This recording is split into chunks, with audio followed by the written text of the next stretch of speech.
You testified that President Trump declassified the documents at issue in the Mar-a-Lago classified documents case.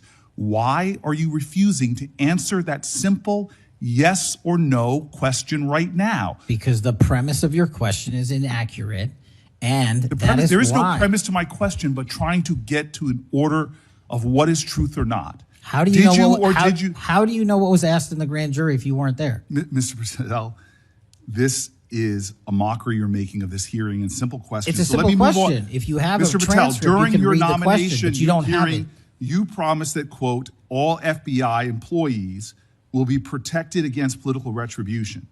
When I asked you, are you aware of any plans or discussions to punish in any way, including termination, FBI agents or personnel associated with the Trump administration, you explicitly said under oath that you were not aware of any plans to punish FBI agents associated with criminal investigations of Donald Trump. I don't believe you were truthful. Firing FBI employees based solely on the cases that they are investigating, their case assignments, is illegal, and you know that.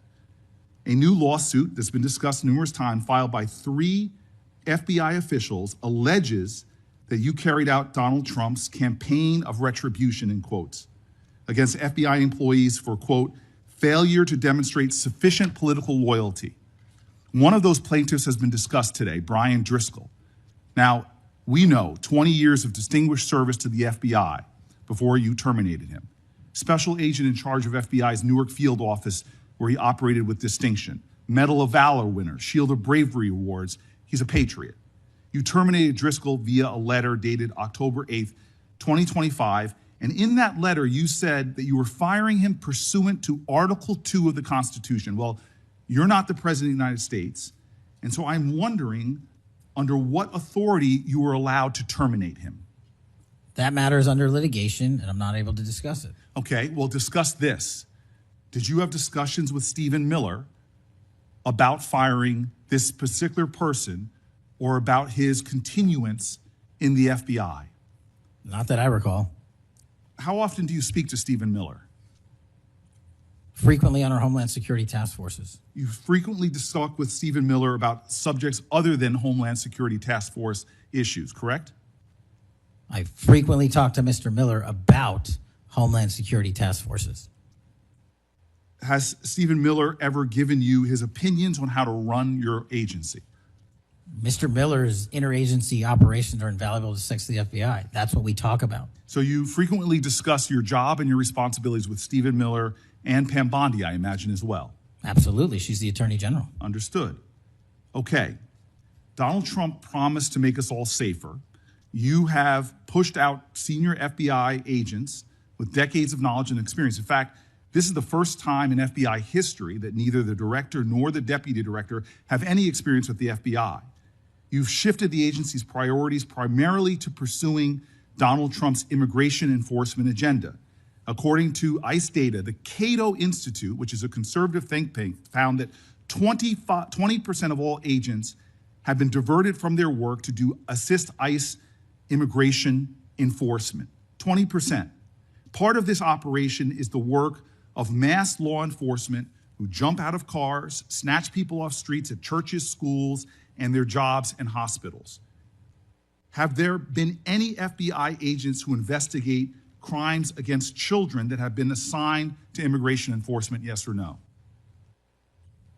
The premise of what you say is entirely false. Have there been any FBI agents who investigate foreign domestic terrorism? You don't get to say America is not safer under this leadership. I am not saying America is safer because of the work of the FBI. You're making a presumption of premise. 4,700 children. Sir, we have seized 6,000 weapons and 23,000 violent felons have been arrested. That FBI agents who investigate human trafficking have been reassigned to immigration enforcement. You are not denying that FBI agents who are on the task force that fight against Russian oligarchs have not been reassigned. Public Corrections Squad, reassigned. People who defend children, reassigned. You're not denying that. I've seen you time and time again attack my colleagues' premises of questions as a way to not answer the question. So let me end with this. I believe you have made our country weaker and less safe. I believe that we are more vulnerable to a major event, and I pray to God it doesn't happen. You've gutted the Bureau of Institutional Knowledge and Expertise.